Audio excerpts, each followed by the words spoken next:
Hi friends, it's Deanna Williston with Our Blooming Catholic Life. I'm coming to you today with a quick book review. I know I'm a little bit late on this one, but I just got my copy. Okay, let's dive into these.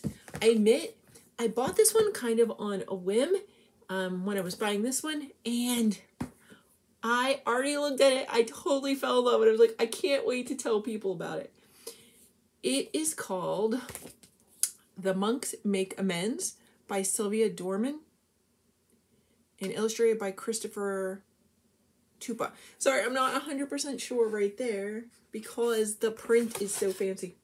But there you go. Okay. It starts out, monks work, monks play, monks stay busy every day. So it's a nice rhyming one, not too much text for kids to read. And it's kind of funny because Father Abbot keeps an eye on every monk as he walks by. You can see the looks on the monk's face. This guy's happy. Ooh, not feeling so happy. He's a little concerned.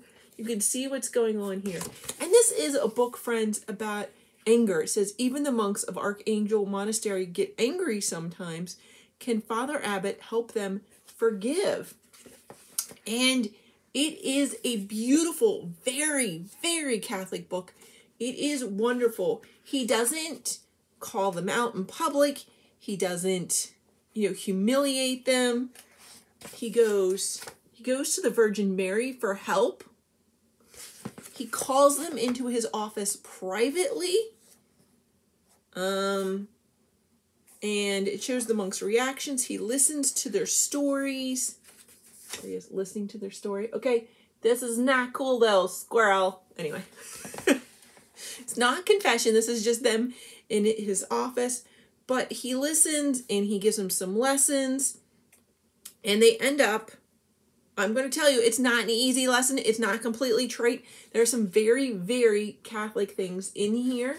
If you have a Catholic kid or even just any kid, I think you're going to want them to read this.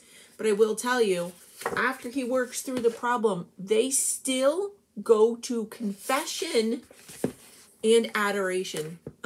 This is a lovely book. I didn't want to completely spoil it for you, but that is almost how it ends. There is more than that. This book is solid Catholic. It is a 2020 book, and it is by Tan Books. Available wherever books are sold. I hope. This is wonderful. I think it's a whole series. I saw pictures of monks that kind of look like this. I am totally looking into these. I did buy this for Easter for a young friend of mine. And I think it's perfect for him, and he is going to love it. His mom loves going to adoration. He just did his first communion confession like last year during the pandemic. This is the perfect book for him. Now, here's the funny thing. When I got it, there were clearly like greasy fingerprints. Somebody, I think at the facility when they were loading this up, because I ordered this from a major retailer in order to get it in time for him for Easter. And I think someone else needed to read this. I have since washed the fingerprints off, and you can't tell it didn't damage the book at all. But what a blessing. This is already in somebody's life. Woohoo! Love that. So we've heard of this book by Raymond Arroyo. If you've been wondering why all the priests have been talking about the good thief this week, this is where they got it from. This was Raymond Arroyo's research. I actually saw yesterday an interview. Oh, goodness, friends. Am I going to remember which priest it was who was interviewing? I feel like it was Father Mark. I will look it up. Wood.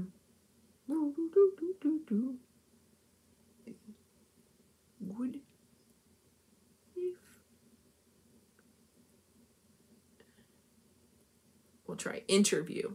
I'm really sorry. I'm taking up your time here. See if I can find it.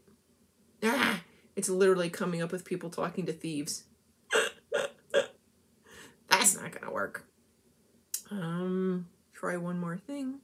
Father Mark Goring. That's who it was. Father Mark Goring interviewed Raymond Arroyo about this. And Raymond was saying that this book is not actually a children's book. It is a family book. It's meant to be read together. And while it says a legend, he's using legend in the classical meaning, which does not mean that this is completely untrue or made up, but it's more like what you would call a historical fiction.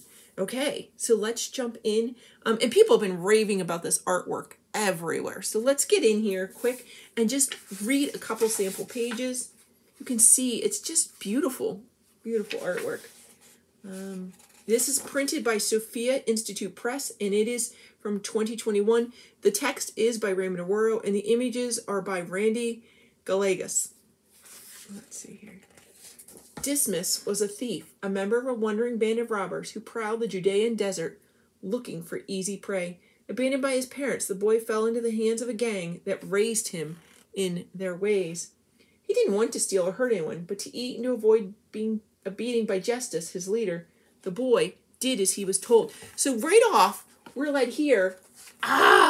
This is basically human trafficking here, friends. That's what this book is talking about right in the beginning.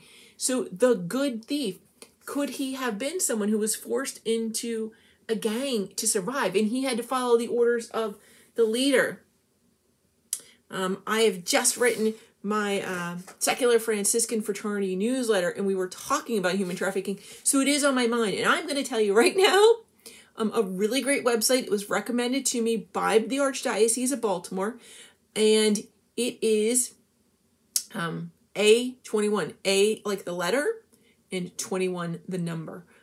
Tons of resources out there. There are guides out there for every age level, as well as guides for parents, guides for schools. You need to be on that website and looking. If you want to hear the original podcast where that was mentioned, it was the Catholic Review Radio. So the podcast, an interview with Father Brian Nolan did. And, I want to say he did it on February 20th or 21st, 2021. So you should be able to find that. As usual, I'll probably put that in the description below. And so, yeah. And it came to pass that Dismas was ordered to rob a widow by pushing her into the street and taking her money. Once the deed was done, the widow's kitten followed the boy into an alley where he counted the stolen coins. Feeling guilty, he tenderly cared for the kitten as if it was own. But when Justice discovered Dismas was feeding the tiny cat, he became furious. Friends, this sounds like human trafficking. Okay, this book is very timely. It says, time-hardened Dismas. We need to look out for those most vulnerable amongst us. That's what human trafficking is about. Sometimes they're vulnerable because they're poor or orphaned or lonely. They could be an immigrant. But sometimes they're vulnerable because they haven't been heard in their family. They could have a completely lovely family, but for whatever reason, that child didn't feel heard, and they are vulnerable. And over time, abuse will make your heart hardened. Oh my goodness, friends, this book.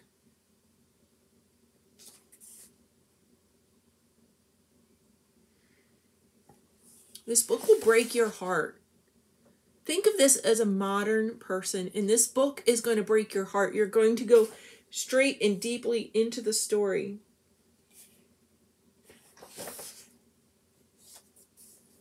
And you can see who the young family is that he attempts to rob at one point. And your heart is breaking. This book, friends, I don't know. To see these images, these are gorgeous. No wonder people have been saying you need to read this. I thought this was a simple children's book, and I don't have kids that are this appropriate age anymore, and so I wasn't looking at it, and I saw that interview with Father Mark Goring,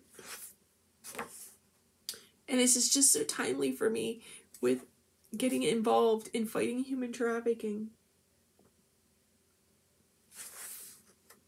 And it does, yes, it ends up with the crucifixion of Christ. So this is a beautiful book for this time of year. Friends, I don't need to go any deeper. I don't need to go any further. This book is beautiful. Raymond said he did all of the research to different saints that had talked about Dismas. Yes, it says it's based on the writings of St. Augustine, St. John Chrysostom, and a smattering of ancient legends. It reminds us, each of us, that mercy endures and hope lasts until the very end. Friends, these books are so beautiful, each in their own way, but they are so beautiful and powerful. God bless you, friends. I encourage you, if you don't have any children in your life, you could consider donating them to your local Catholic school.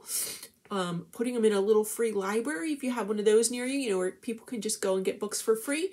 Or as well, find out, like the Franciscan Center in Baltimore has a library where kids go and they can pick out a book to take home. I'm not 100% sure how they're doing that right now. They may have books out that they're just giving kids, but find out. You could give these to a shelter. They could put them out, like the soup kitchen could set them out and people could grab them and take them. These books are both worth your time, effort, and money to bless a child's life or a family's life. These, as an adult even, I was converted by this very book. Beautiful, beautiful books. Wow. So powerful, friends. I didn't know this was going to happen. These books, you need to get them. The Monks Make Amends and The Thief Who Stole Heaven. God